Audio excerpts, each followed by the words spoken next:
Okay, every February it's the same story, right? Your inbox just gets flooded with heart emojis and deals on chocolates.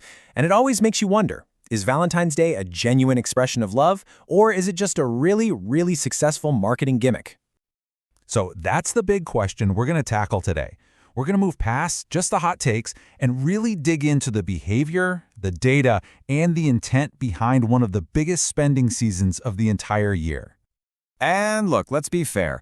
The whole gimmick criticism, it's not totally baseless. The history of this holiday is deeply commercial. Back in the 19th century, companies like Hallmark basically went all in on mass-producing Valentine's cards. And that's what really helped turn it into a huge commercial thing. So we've got to acknowledge that history. But to understand the story today, you really have to follow the money. And trust me, there is a ton of it. The scale of this whole economy is just staggering. Let's just start with a quick trip around the globe.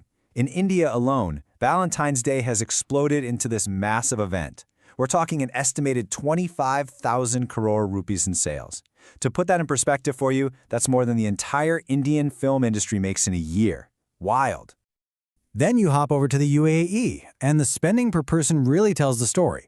On average, people are dropping around 350 dirhams each. And it's not just for the usual flowers and chocolates anymore. We're seeing this huge rise in experience gifts, things like spa days or weekend trips. And then there's the US, where the numbers are just jaw-dropping. Spending is projected to hit $29.1 billion. That is the highest it has ever been. And that begs a pretty big question. Right?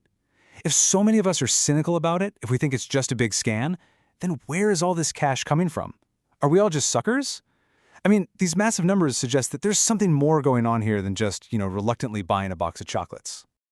And the answer, as it turns out, is all about who we're spending that money on. And it's probably not who you think. See, here's the big shift. Valentine's Day is just not narrowly defined by romance anymore. Consumers themselves, people like you and me, have totally reframed it. It's become a day to celebrate connection in all its forms. And this chart is where it gets really interesting. It shows that almost a third of people are now buying gifts for their friends. The whole Valentine's Day thing has really taken off. People are also buying gifts for family, for coworkers, and even for their pets. It just shows we're all looking for more excuses to celebrate the important relationships in our lives, not just the romantic ones.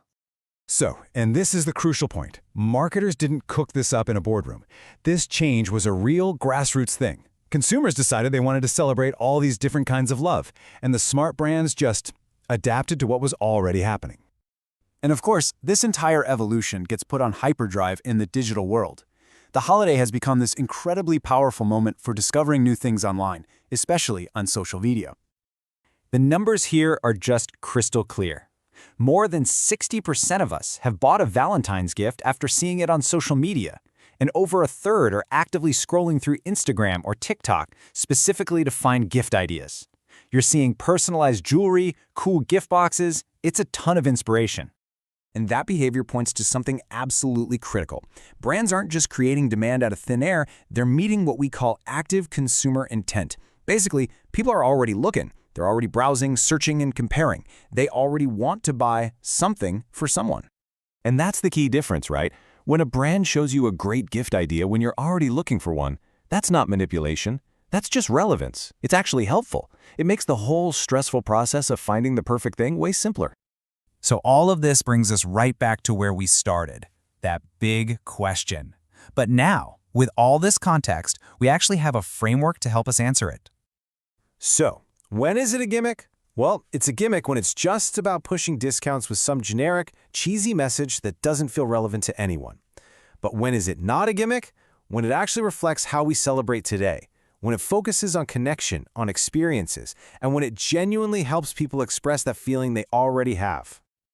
So the real takeaway here isn't about whether the holiday itself is real or fake. It's about whether a brand's message feels like it's actually earned its place in the conversation. Because if it's done poorly, it's just more noise. But when it's done thoughtfully, it can be truly helpful. And that kind of leaves us with one last thing to chew on, long after the chocolates are gone. What actually makes a brand's message feel authentic and earned to you? It's a question worth thinking about, not just on Valentine's Day, but pretty much every day.